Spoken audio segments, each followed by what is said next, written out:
Welcome to my channel advance educare GPG. এই video বিষয় হচ্ছে মাধ্যমিক ইতিহাস 2025 সাজেশন। এই সাজেশনে দেওয়া প্রশ্নগুলোর উত্তর তোমরা যদি খুব ভালোভাবে পড়ে যাও তাহলে অবশ্যই এখান থেকে তোমরা প্রশ্নগুলি কমন পেয়ে যাবে। আর তোমাদের যদি অন্যান্য বিষয়ে সাজেশনগুলির প্রয়োজন হয় তাহলে তা আমার এই চ্যানেলে ঢুকেও দেখে নিতে পারো।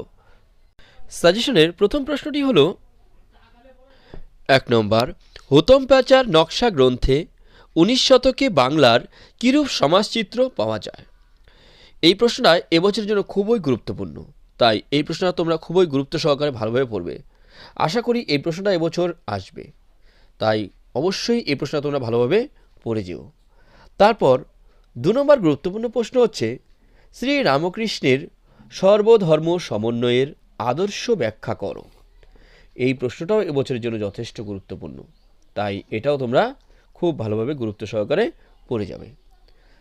তারপর 3 নম্বর গুরুত্বপূর্ণ প্রশ্ন হচ্ছে নারী ইতিহাসের ওপর একটি টিকা লেখো।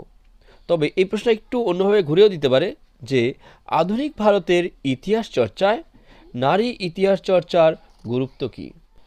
তারপর 4 নম্বর প্রশ্ন হচ্ছে ইতিহাসের উপাদান হিসাবে বিপিনচন্দ্র পালের আত্মজীবনী 70 বৎসর এর গুরুত্ব আলোচনা করো। তবে এই প্রশ্ন একটু আলাদাভাবে আসতে পারে যে টিকা লেখো 70 বৎসর।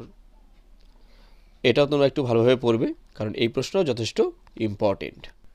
তারপর 5 নম্বর গুরুত্বপূর্ণ প্রশ্ন হচ্ছে এদেশে চিকিৎসাবিদ্যার বিকাশে কলকাতা মেডিকেল কলেজের ভূমিকা আলোচনা করো। এই প্রশ্ন যথেষ্ট গুরুত্বপূর্ণ, তাই এটাও তোমরা খুব ভালোভাবে পড়ে যাবে। তারপর 6 নম্বর প্রশ্ন হচ্ছে সাঁওতাল বিদ্রোহের কারণ ও ফলাফল লেখো। তবে এক্ষেত্রে অনেক সময় সাঁওতাল বিদ্রোহের শুধু কারণও আসতে পারে যে সাঁওতাল বিদ্রোহের কারণ লেখো, তখন শুধু কারণটুকু লিখবে। আর যদি বলে সাঁওতাল বিদ্রোহের ফলাফল লেখো, তখন শুধু ফলাফলটা লিখলেই হয়ে যাবে। এরপর 7 নম্বর প্রশ্ন নীল বিদ্রোহে বাংলার শিক্ষিত মধ্যবিত্ত সমাজের ভূমিকা আলোচনা করো। এই প্রশ্নটাও যথেষ্ট গুরুত্বপূর্ণ, তাই এটাও ভালো করে পড়ে যেও। এরপর 8 নম্বর প্রশ্ন আনন্দমঠ উপন্যাসটি কিভাবে জাতীয়তাবাদী চেতনার বিস্তারে সাহায্য করেছিল। এরপর 9 নম্বরে আছে টিকা লেখো মহারানীর ঘোষণাপত্র। এই কোশ্চেনটাও যথেষ্ট ইম্পর্টেন্ট, তাই এটাও একটু ভালোভাবে পড়ে যাবে। তারপর 10 নম্বর প্রশ্ন হচ্ছে বিজ্ঞান ও গবেষণায় বসু বিজ্ঞান মন্দিরের অবদান আলোচনা করো। তবে এই প্রশ্ন একটু ঘুরিয়ে দিতে পারে যে টিকা লেখো বসু বিজ্ঞান মন্দির। যদি এটা টিকা হিসেবেও আসে তবুও সেম উত্তর লিখলেই তোমাদের এখানে হয়ে যাবে, আলাদা করে কোনো প্রশ্ন পড়তে হবে না। এরপর 11 নম্বর প্রশ্ন হচ্ছে বাংলার ছাপাখানার বিকাশে উপেন্দ্র কিশোর রায়চৌধুরীর ইউ রয় অ্যান্ড সন্স এর ভূমিকা লেখো। অথবা এটা টিকা হিসেবে আসতে পারে যে টিকা লেখো U Ray and Sons. Same উত্তর লিখলেই তোমাদের এখানেও হয়ে যাচ্ছে। এটাও এবারের জন্য খুব গুরুত্বপূর্ণ, তাই এটাও ভালো করে পড়ে যেও। তারপর 12 নম্বর প্রশ্ন কারিগরি শিক্ষার বিকাশে বেঙ্গল টেকনিক্যাল ইনস্টিটিউট এর ভূমিকা লেখো। এটাও যথেষ্ট ইম্পর্টেন্ট, এই প্রশ্নটাও তোমরা খুব ভালোভাবে পড়ে যাবে। তারপর 13 নম্বর প্রশ্ন হচ্ছে সশস্ত্র বিপ্লবী আন্দোলনে নারীদের অংশগ্রহণের সম্পর্কে যা যেন লেখো। তবে এই প্রশ্নটা তোমাদের মান 4-এর জন্যও আসতে পারে অথবা 8-এও আসতে পারে। তারপর 14 নম্বর প্রশ্ন উদ্বাস্তু সমস্যা সমাধানে ভারত সরকার কি কি উদ্যোগ গ্রহণ করেছিল। তারপর 15 নম্বর প্রশ্ন হচ্ছে হায়দ্রাবাদ রাজ্যটি কিভাবে ভারতের অন্তর্ভুক্ত হয়। তারপর 16 নম্বর প্রশ্ন দলিত আন্দোলন বিষয়ে গান্ধী আম্বেদকর বিতর্কটি লেখো। তারপর 17 নম্বর প্রশ্ন হচ্ছে টিকা লেখো কাশ্মীর সমস্যা। অথবা এই প্রশ্ন একটু ঘুরিয়ে দিতে পারে যে কাশ্মীরের ভারত ভুক্তির বিষয়টি আলোচনা করো। এই দুটো ক্ষেত্রেই সেম উত্তর লিখলে তোমাদের হয়ে যাবে। তারপর 18 নম্বর প্রশ্ন নারী শিক্ষার প্রসারে ঈশ্বরচন্দ্র বিদ্যাসাগরের অবদান লেখো। তারপর 19 নম্বর প্রশ্ন হচ্ছে ভারতে পাশ্চাত্য শিক্ষার প্রসারে রামমোহন রায়ের অবদান লেখো।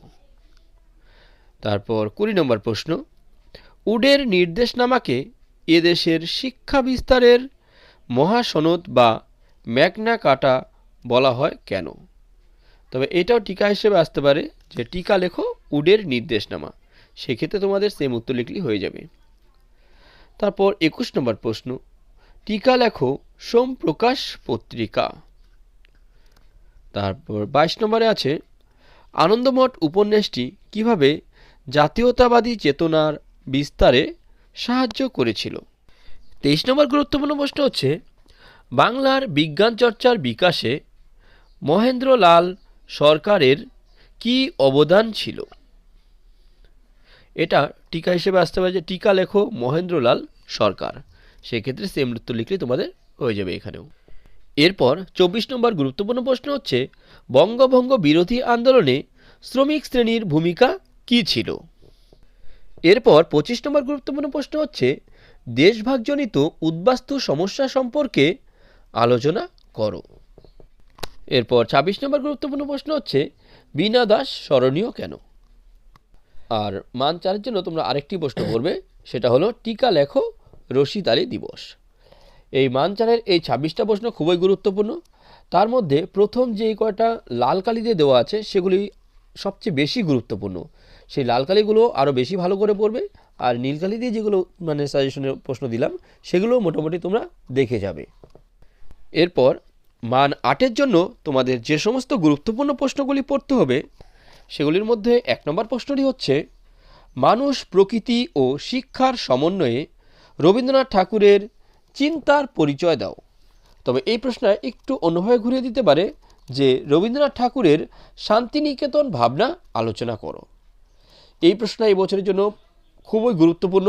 মান 8-এ এই প্রশ্নটা আশা করি আসবে।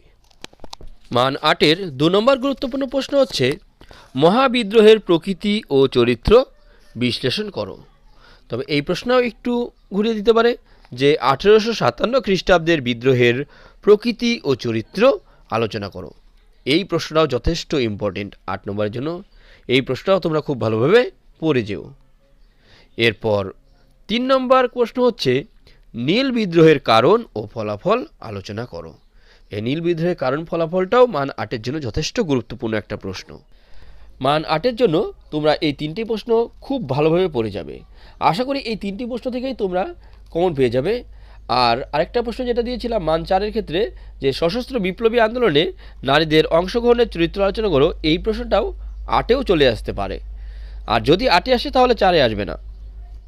এই প্রশ্নগুলি তোমরা খুব ভালোভাবে পড়ে যাও, আশা করি তোমাদের সবার পরীক্ষায় খুব ভালো হবে। আর তোমাদের যদি এই ধরনের বিভিন্ন নোট, সাজেশন ইত্যাদি শিক্ষামূলক ভিডিওর প্রয়োজন হয় তাহলে আমার এই চ্যানেলটিকে সাবস্ক্রাইব করে বেল আইকনটি অন করে রেখো, যাতে এই ধরনের ভিডিওগুলো আপলোড করার সঙ্গে সঙ্গেই তার নোটিফিকেশন তোমরা পেয়ে যেতে পারো। আর তোমাদের যদি অন্যান্য বিষয়ের সাজেশনগুলো প্রয়োজন হয় তাহলে তা আমার চ্যানেলে ঢুকে সেখান থেকে দেখে নিতে পারো।